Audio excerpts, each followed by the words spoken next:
And look at their positions. Yeah. Vincent won with Baby Any Go Star. Sure. And Aban with Heart of Lions. Sure. They were second. For me, they were missing. But Rich. Premier League number the many share any day.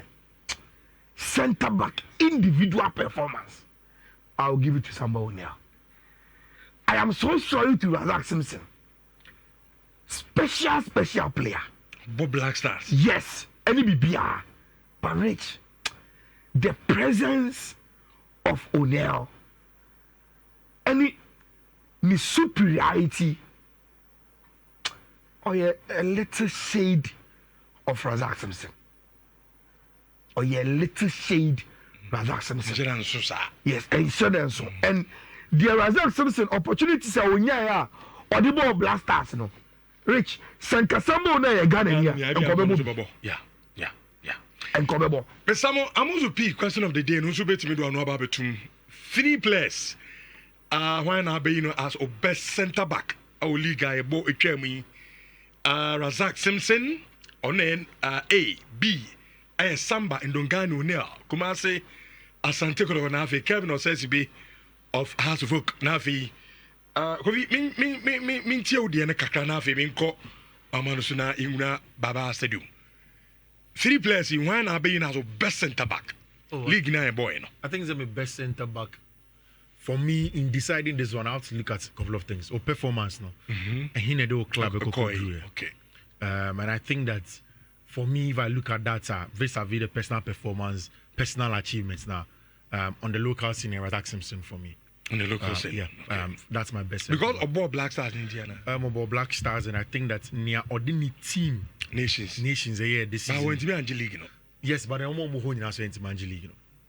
Okay. To say a corner the performance, graphic, exactly. And graphic, I mean, they can say, okay, baby, our nations could do getting to play for the Black Stars of Ghana at that age. Okay. Pair the performance, and you see. Or you're one of the players are or centre back. Me say they turn it, but you can classify him as one of the highest scoring centre backs and as a defenders where you're leaguing him. Centre backs, he can score. Technical ability to shoot from afar, free kicks near there, and also a captain born and son in ball. So for me, I think Missy Kanibek Razak Simpson on him as the best centre back in Ghana Premier League in Bertrand, Russell, Obi, I say I agree with Ayala because I had a chance to welcome Asante Kotoko player last Sunday, and I must say he's a fantastic player, and would have loved he played for the Black Stars. On your gun and Inti. I see a bit more naturalizer. Say, a fantastic player, and he would have made the Black Stars if he was a Ghanaian. You bit more naturalizing a crown or a no, Minister Zando, any and come on, say, Sports Minister, Yera Kofi Adams, our town. I had to say, so all call Kumasi Baba Stadium, do okay, Yanko na Yankudi a Yankomo. Zando, Otaminka, good morning. Good morning. Now, what to say? I mean, Mr. Rich, who was our experience now? National about there at the power. Uti show no abontiao. Meet Ayala argument our advancing for the best defender of the local league. Masumu the Memphis majority crowd. So, I know opposition who ye na as a line no. Brace Kakao Nafi, Yendi and Como. Yen some minister about town or call a Kumasa Baba Stadium. First of all, Minister Wababe Drew, na Dian Obe Baba Stadium. Right, Rich, Mr. K. Remember, and about exactly 9:40 a.m. And the Honorable Minister of Sports and Recreation, Kofi Adams, ABPM of the Babaya Sports Stadium. Now, before Sir Obahanum say, you know, or the Kako, the Regional Coordinating Council, and only Ashanti Regional Minister, Dr. Frank Amakong, in the South Soba community. And Sana Muni few Moba, the Bayara Sports Stadium. The Minister Ebano, now Ashanti Regional Minister, Ebona Chidon Pananyas and Kitone, Nimpenny for award the Ministry of Sports and Recreation. But my any rep from the National Sports Authority, I free head office ya kra director general ya mpofo anka na deputy na omanti ya mapemu an say but the minister by no the nanti say na TTT ya or say the daily go stars anaje the Ghana Premier League and because of that you know I'm going to represent Ghana in the CAF Champions League next season. Asante Kotoko anaje FA Cup because of that you know I'm going to represent Ghana in the CAF Confederation Cup. That two things me no abana so ye so omo person mu use baba ya sports stadium at the ball mo Africa interclub competitions. Now wait, we no me no nyina ya we say baba ya sports stadium see amene ka say CAF age license na fi omo nsam. So baba ya sports stadium as it speaks is not certified to host international competitions involving the Black Stars and even any club football on Boko CAF Champions League Confederation Cup. And you know, two things in the two new know. Yeah, or say yeah, where say CAF license or Majesty Babaya answer. Let's also ba no bell of the name about Kumi Nua. Yet here and that's why the country a CAF a G Babaya license to look. And then the obeti Ayafahu and Sana Kotokone the daily goes as Anya Kunya Ababono and rich. The Minister Bedri, you know. On the NS and 24 by sports stadium share, no, a lot of issues no moving here. Issue of the pitch. If the Atlantic region that have been Atlantic director, so come back to me, and being a captain for the course. Renovating back 2020. Hello, Zando. Online and say breaky BMT down Kakam, say. Baba said the network no kakranti dan ho kakra bi kan wona na o ka se aso mo koe no enema ba ko mienu bi o ma hu se problem no na wo bobo so na eto aso free ho but I'm a great we director to meet and say pitching you I mean that's for the long term after to connect very good that it's about match one say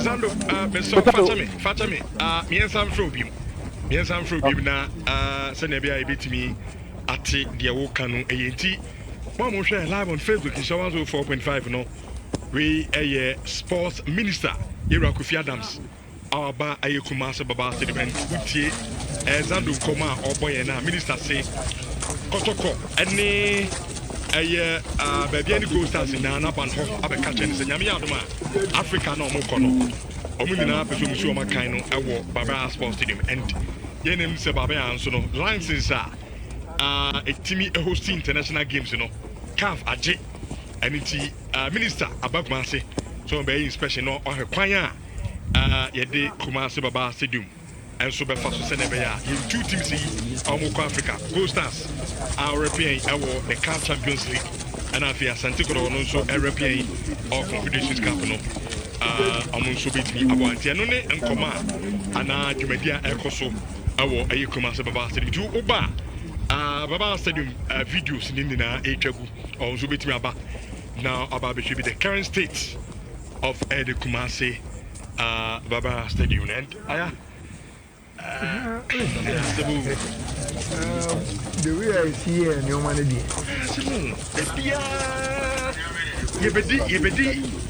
say, yeah, and here the vision. We want tremors, yeah, the same commercial. What is this? Who's that? Your problems on the the thing should be standard. And yes, activity, Baba, and I have a prayer while I say, but my Bibiama. Yet media didn't bar. Oh, like the way here, new man. Why say here, me, Obia, or Nimibia, and him say, I don't like to attack personalities, I like to attack issues. But it will maybe rich. Now, you can't even separate the two. Because the issues has been consistent. So, and see, why say, a bedroom maybe no. Me, I don't like talking about people. I want to talk about institutions and issues. Rich, yeah, anything. And here a certain overhauling. This is Sandy Panibi. And you need the operations and how they do their work. Ma, Yanis Zando Nhyira, Yenin common to us studio.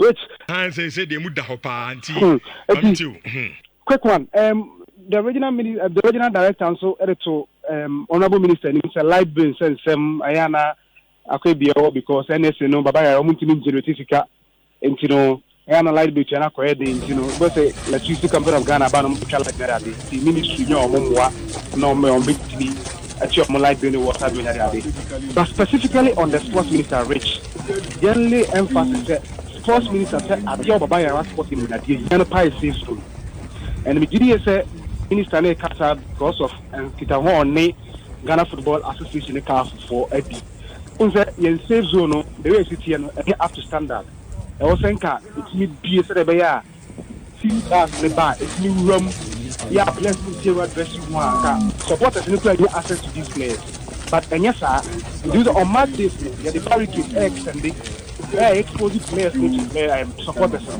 and then the minister said and you can say banesa it's a idea here and pass going forward no in fact what Kakrambo city say that part of the safe zone obeme ya urufi aboso nyina say be players nyina awuram na car no ewura safe zone no ma supporter pie no go player no it is supporter o cost na go player na pick patch so I pitch so ana obu player no because CAF ama matia say I dey ba ko yi omuye pa baba ya no and apart from that the rate issues in na CAF ni GFA club licensing department as my men's in penny for Julius and Bomo Razy I pitch flood lights a scoreboard PA system all these issues minister no Razy e mo mu say sa unity when na improvement and sana CAF get mama kotokoni with any cool stars actually out of board to one machine I appear here regional director to minister him say I pump now and match frank needed to water pitching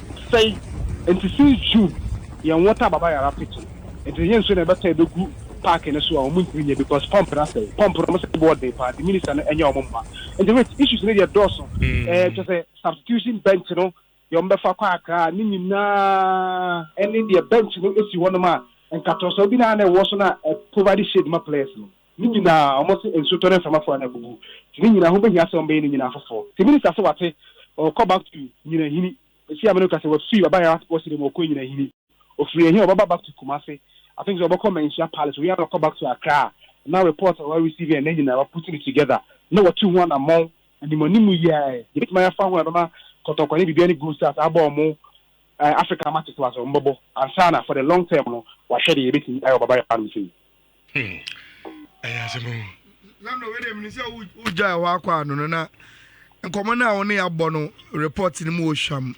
entiase wom but me so say ode me ba ya adwen say obia concern say yenimre kotoko baby any go stars ombebo mo prelims na ombebo in August which is just next month so minister ni mom na ama usa enyiano na from what you know any the demeanor any the adwuma no dodo na e wo se ye no is there any assurance for the typical listener and supporter say ampa ministry no any NSA ebetimi a meet deadline no ama kotoko any baby any abo omo games no e Baba Sports Stadium Ayala minister specifically me bisa na question no especially okay yedimre and assurance been the kotoko fans especially so Baba Sports Stadium be ready in time to host CAF Confederation Cup matches minister say number 1 or GDA ama say obi GDA say Baba Sports Stadium be ready ama kotoko dey abo matches anke hu hia kwa senko be ba ha say ba wa ba ne kire say if we ne kuye nema wa be observe e be immediate attention no okoye kugu akwam so do the two Ghana August ya dey fancy o be 1 month na even 1 month ne kwa no half bet me about be 3 weeks prior and 2 weeks prior and sign a competition at here into yen said anywhere but enema na minister bobo so ni I think say from all indication the here minister apart from pitch dem e bobo ball no so say zo hono adia minister ahim to say ya kafie pa and Ayala ne rich ni Fiifi use what the NSA issues ne Black Stars atiate kaba bia for Black Stars matches we raise concerns I will say zo hono it be giving you say based on the answer now minister be my here from next week yeah expect to say renovation works be shut your baba gidi because me gidi say be hard dreams protocol the any goes as we are more match no anum say ya NSA there you know NSA issues no apart from personnel no sitasem nti ba bia dru no also ministry need bum contract to engage them in the past because these are major works NSA no locally bro o ma ho de so nti no omo de kwa minister no kwa buy ya obenya first hand information le ma show as a minister dey find say once our badan kwa de next the gidi wom ese kotoko ebetimi ayusu baba ya dey bomb matches no le wa ma timeline but expectation be ya and na e any moon from next week kono action best at some of the units especially safe zone pitch any floodlight intensity no on betimi ayen ho adwuma Sesano, Edasipa and reporter with their free Baba Stadium and the Abrain. And again, the question is, Inti Sebio Ghana, Sebi. As a Sebio and Unibizi Baba Stadium. Inti standard Yenimana. And then you ever can save zone pitch na wine. Yenim Rich. Oh, come on. We were in an era where no provisional license. Avidi Abejekra. Yeah, Provisika Eman to renovate and improve it from provisional license to standard license. Yeah, this is kind of mark of brand new, you know. Or say or year renovation, you know. You're moving from provisional license to total ban. Ever seen it? And then look. Our politicians any the way almost see your mono. And the standard is low. Bema wo Johnson ni mu pai. Ebikam eyawo eni moja edi akira ana wote mpam